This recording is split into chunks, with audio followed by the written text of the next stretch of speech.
Here to discuss stories making news in business is Journal Record editor Ted Struley.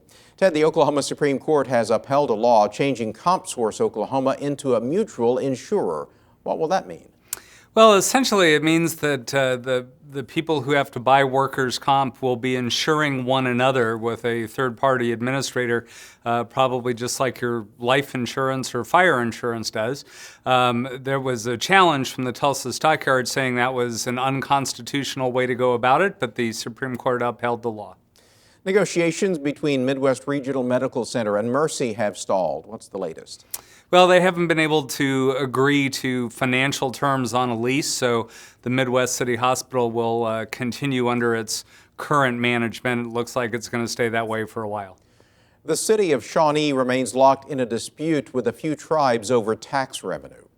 Right, there are 4 tribes involved. The city says that they haven't been collecting and turning in sales tax revenue collected from non-tribal members at their retail outlets. The tribes say the city isn't out any money and they're still at an impasse. They can't even agree on where to have a meeting about it March 24th. So that concerns those Indian nations. Shawnee is also launching an effort to promote spending in the city. Yeah, that's pretty closely related. They've hired Anglin PR to launch a campaign, a one-year campaign for $45,000 to remind people of Shawnee how shopping locally and paying that sales tax benefits their own city. Improvements may be in the works for Tulsa International Airport. Tell us about that. Yeah, they approved about $113.6 million worth of expansion and improvements up in Tulsa. The Will Rogers Airport in Oklahoma City is also considering about $70 million worth of improvements.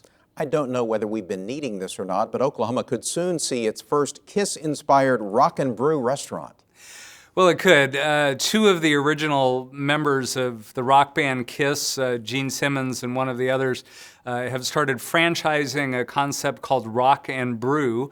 And there's a franchisee in Kansas who also bought the rights to Oklahoma. He thinks he'll have locations open in Tulsa and the Oklahoma City areas probably summer of 2016.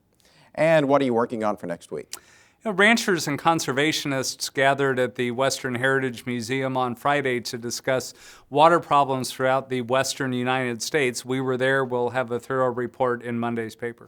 There you have it. Ted Struley, editor of the Journal Record. Thank you. My pleasure.